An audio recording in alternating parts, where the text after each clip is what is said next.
Sri Sachidananda Sadguru Sainath Maharaj Ki Jai. Sri Sai SATCHARITRA, an Insight. Episode 185. My humble prostrations at the lotus feet of our Sadguru Sai. By the divine grace of Sai, an attempt has been made to translate the gist of the divine discourse of Sri Ramanathan brother telecasted in Sai TV. This is purely done to share the glory of Sai and his divine teachings with more insight to the aspirants. Om Gurur Brahma Gurur Vishnu Gurur Devo Maheshwaraha Guru Sakshat Parabrahmam Tasmai Shri Gurave Namaha. Devotees, in continuation to the liberation granted by Sri Sainath Maharaj to Balaram Mankar, now let's listen about Muktaram Ji, his intimate friend in Shirdi and an ardent devotee of Sri Sai Baba. Muktaram is a yogi. He came to Shirdi during the year 1911. Devotees might recall a Leela in Sri Sai SATCHARITRA related to an argument that took place between Muktaram and Hemat Panji related to killing a snake, wherein Muktaram was against killing the snake while Hemat Panji took the stand to kill the snake. This is the Muktaram we are going to listen about now. Only 2 devotees were granted the permission to wear similar attire as that of Sri Sai Baba. They were Muktaram and Abdul Baba. A devotee must follow the principles of the Guru but should not imitate the Guru. Even today, when we go to Shirdi, we can see few dressed up in long kafni, wearing a scarf around their head and so on. These are considered as mere show-off. To wear an attire like that of Sri Sai Maharaj, one must have been an elevated soul in spiritual ladder. Also should have been permitted by Sri Sai Baba to do so. As Muktaram and Abdul Baba fulfills these 2 criteria, they were given the privilege to wear an attire as that of Sri Sai Baba. In fact, at many circumstances, Muktaram's picture has been circulated as the original photograph of Sri Sai Baba, as they both looked similar. Sri Sai Maharaj gave his kafni to Muktaram, which indicates his approval to him to renunciate the worldly life. Muktaram, after receiving this kafni without pondering on the sanctity of it, that is, being owned by Sri Sai Maharaj, it had the greatest fortune of being on the mortal body of Sri Sai Baba. He thought it looked dirty, hence washed it and dried it at Satewada by hanging it on the rope upside down. After this, he went to the masjid for Sri Sai Baba's darshan. At that moment, Vaman Rao Patel, who later took to sannyas and was known as Swami Sai Sharanand, was in Satewada. All the others had gone to Dwarkamai other than him. At that juncture, he heard a voice that said, "Here, you see this Muktaram has hanged me upside down." The voice resembled Sri Sai Baba's, but he was not seen anywhere in the Vada. Swami Sai Sharanand was taken aback hearing this voice. He looked everywhere and understood that it was from the kafni that was hung up there. Immediately, he took the kafni and wore it on his body. Devotees, please give your complete focus to this Leela. Kafni was given by Sri Sai to Muktaram, whereas now Swami Sai Sharanand wore it without seeking the permission of Sri Sai Maharaj, which is not appropriate. Of course, Swami Sai Sharananand has been longing to have Sri Sai Baba's kafni. So, at this circumstance, since he got a chance, he quickly availed it. Wearing the kafni, he went straight to Dwarakamai. Muktaram couldn't make out that this is the same kafni he was blessed with, which he had just washed and hung at Satewada. But the omniscient Sai knew it. He got enraged at this action of Swami Sai Sharananand and asked him, "Why did you do this? Who permitted you to wear this kafni?" It took a while for Sri Sai Maharaj to calm down. Though kafni was given to Muktaram by Sri Sai Maharaj, we are not sure if he became a renunciant. Devotees, let me share an incident connected to my above doubt. Around July 1918, that is 3 months prior to Sri Sai Baba's Mahasamadhi, Muktaram had serious health issues. Still, he survived to see the Mahasamadhi of Sri Sai Maharaj that happened on 15/10/1918. But after the departure of Sri Sai Baba, Muktaram was unable to bear the separation of Sri Sai Maharaj. Yes, everyone at Shirdi were inconsolable. They couldn't bear the grief of missing the physical form of their beloved God Sri Sai Maharaj. The whole village was mourning. At this circumstance, on the 8th day after the Mahasamadhi of Sri Sai Maharaj, that is on 23rd October, Muktaram got up from his bed, went directly to Dwarakamai and sat on the seat that Sri Sai Baba would usually sit. The moment he sat on the asan, all those ardent devotees who were seated there became very angry because Sri Sai Maharaj had not declared anyone as his successor, and everyone thought that Muktaram is desiring to become the successor of Sri Sai Maharaj. They all yelled out to him, "Who gave you the permission to sit in Sri Sai Baba's seat? Are you trying to become the successor of Sri Sai Maharaj? Are you appointed as one by Sri Sai Maharaj anytime? How dare you go and sit there?" After this turmoil, devotees like Tatya Kote Patil and Shyama went to Muktaram and asked the reason behind this action.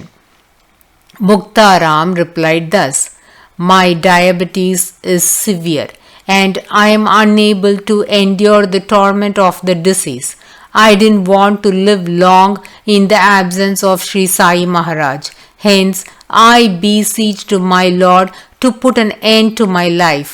I know that spot will grant my wish. Hence, I went and sat on the seat of Sri Sai Baba at Dwarakamai and submitted my prayers." Few believed his words, while others were not convinced with his reply. But true to his words, exactly in 4 months, that is by January 1919, Muktaram attained Samadhi. Thus, his life came to an end in the divine land Shirdi. Let's now continue to listen about another devotee who also attained liberation in the holy abode of Sri Sai. This is about the most ardent devotee Tatya Sahib Nulkar. There are innumerable leelas of Sri Sai connected to this devotee, but only few has been narrated in Sri Sai SATCHARITRA by Hemat Panji. Some of those OVs are recorded in this chapter. Hemat Panji was pulled by Sri Sai Maharaj around 1910, whereas Nulkar had been a devotee of Sri Sai Baba few years before Hemat Panji came to Shirdi. Moreover, by March 1911, Nulkar attained Mukti. Hence, Hemat Panji didn't get opportunities to collect many of the experiences granted by Sri Sai Maharaj to Nulkar, as Hemat Panji was still new in Shirdi at that period and didn't know about many old devotees. Hence, we are unable to get much information about Nulkar in Sri Sai SATCHARITRA is the general opinion. Hemat Panji has written in Sri Sai SATCHARITRA that Nulkar left his body drinking the holy Padatirth of Sri Sai Maharaj, which is a testimony to the fact that Nulkar must be the most blessed devotee. Ramanathan brother says, while I was collecting the experiences of Nulkar, I was stunned to read the events that took place in the last days of his life in Shirdi, which also portrayed his thoughts during the final phase of his life and the grace of the most compassionate mother Sri Sai Baba. All these striking experiences just left my eyes bedewed with tears. The bondage between Nulkar and Sri Sai Baba was beyond contemplation. The loving devotion that Nulkar had for Sri Sai Baba was infinite. His life can be a role model for many devotees. Though much is not conveyed in Sri Sai SATCHARITRA, it is inevitable for all Sai devotees to know in detail his devotion for Sri Sai Baba and the experiences bestowed by Sri Sai Maharaj to him. Nulkar's acquaintance with Sri Sai Maharaj was only for a brief time because he was drawn towards Sri Sai Baba during the last 2 to 3 years of his life, after which he was granted liberation. Though he was in the divine company only for a short span of time, he could attain this greater state in spirituality owing to his unswerving faith, patience and loving devotion towards his Sadguru Sri Sainath Maharaj. This is purely because of the accumulation of his past good merits. Let us now ponder deeply into the life of Nulkar. Tatya Sahib Nulkar, alias Lakshman Krishnaji Nulkar, was born in Jalgaon in the year 1863. He did his schooling in Pune, then studied law, pursued his profession as a lawyer and was promoted to Pandharpur as a sub-judge in 1908. Pandharpur became a turning point in Nulkar's spiritual life. Sri Sai Maharaj would address him lovingly as Tatya Ba when he is in his presence. But during his absence, if he had to send a word through someone to call him, then Sri Sai Baba would refer to him as Matara or Mahatara. In Marathi language, this word denotes an old man. Listeners might wonder the reason behind this. But if we recall, at various instances, devotees like Baba Sahib Tarkad and few other spiritually elevated souls have been referred as Matara by Sri Sai Maharaj. Though the term Matara means old man, truly speaking, Nulkar was not an old man because he died at the age of 48. Then, why was he addressed as an old man? It's because Sri Sai Maharaj didn't refer to the age of the person, but in this context, Sri Sai denotes the spiritual maturity of the person. Nulkar was a well-disciplined man, had good control over his senses, was a fervent devotee, a great scholar on Vedas, and had a deeper insight on the Vedic philosophies. He read the Upanishads regularly. Still, in the presence of Sri Sai Maharaj, he never dared to open his mouth. He will never debate on any topics with Sri Sai Baba. He was associated with many saints. he was very submissive and always humble. True to the words that in the presence of the divine manifestation, even the greatest scholars will be silent. Nulkar was known for his firmness, self-control and benevolence. The grace of the God is showered upon a person based on the principles a person adheres during his lifetime. Thus, all these great qualities paved way for Sri Sai Maharaj to do many spiritual favors to Nulkar. Though we have lot of evidence to prove that Nulkar was a very religious and devoted person, an author by named Dr. V. Shirvaikar mentions in his book titled Dattatreya Tradition that Nulkar was an atheist and became a devotee of God only after being drawn towards Sri Sai Maharaj. He has also mentioned couple of requirements to be fulfilled that are not mentioned by Gunaji in the concise version of Sri Sai SATCHARITRA. Gunaji has mentioned two conditions laid down by Nulkar to Nana Sahib Chandorkar. In addition to it, two other requirements were also mentioned, and upon fulfillment of those, Nulkar said he would come to Shirdi to have darshan of Sri Sai Baba.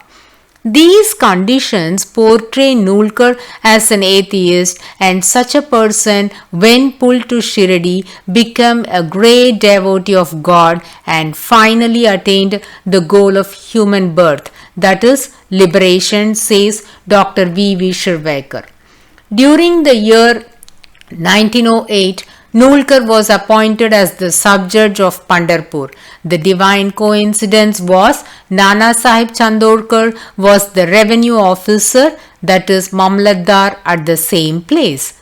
Devotees might recall that in the 7th chapter of Sri Sai SATCHARITRA, we have heard that Nana Sahib Chandorkar was serving as revenue officer in a place known as Khandesh, situated in Nandurbar. And suddenly he got transferred to Pandharpur and was asked to take charge immediately. So Nana Sahib Chandorkar, on his way to Pandharpur, planned to go to Shirdi to have the darshan of his Sri Sai Vittal. He didn't intimate anyone about his plans to Shirdi or about the transfer to Pandharpur.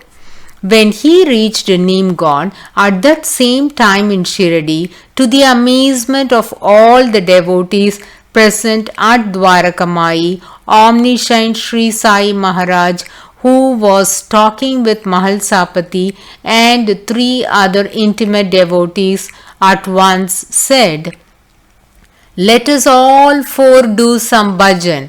The doors of Pandari are open. Let us merrily sing."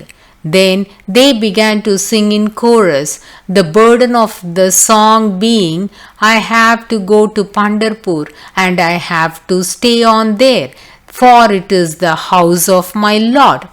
In a short while, Nana Sahib Chandorkar came to Dwarakamai, prostrated before Sri Sai Baba and requested him to accompany him to Pandharpur. This incident left everyone spellbound. Following this beautiful divine sport of Sri Sai Baba, Nana Sahib Chandorkar went to Pandharpur and took up the responsibility as a Mamlatdar. Mamlatdar is a sub-judicial magistrate. They have certain judicial powers. Nulkar is a sub-judge, so these two met often owing to the nature of their job. As we know, the character of Nana Sahib Chandorkar is to persuade everyone he met to have Sri Sai Baba's darshan at least once in their lifetime, be it his close acquaintances, his superior and subordinates at work. He was magnanimous. He wanted everyone to reap the blessing that he was bestowed by being associated with Sadguru Sri Sainath Maharaj. Pujya Sri Narasimha Swamiji justly points out that it was Dashkanu Maharaj who spread the glory of Sri Sai Maharaj by his kirtans, and Nana Sahib Chandorkar took the fame of Sri Sai Baba to great heights by his authority. Many ardent devotees and dignitaries were drawn to Shirdi by Sri Sai Maharaj through Nana Sahib Chandorkar. Thus, he also compelled Nulkar to go to Shirdi and have the darshan of Sri Sainath Maharaj. Though Nana persuaded Nulkar, he was not showing any interest in visiting Shirdi. But Nana was insisting persistently, and at one point Nulkar laid two conditions, and they were: he must get a Brahmin cook and must get good Nagpur oranges for offering to Sri Sai Maharaj. Nana Sahib laughed out loud hearing these conditions and was certain that these conditions must be a part of the divine sport of Sri Sai Baba. Hence, he said, both these conditions will be fulfilled by the grace of Sri Sai Baba. In addition to the above, there were two other conditions put forth by Nulkar. What were those? How they were accomplished, and how he was welcomed by Sri Sai Baba can be heeded in the coming episode. Bow to Sri Sai, peace be to all. Om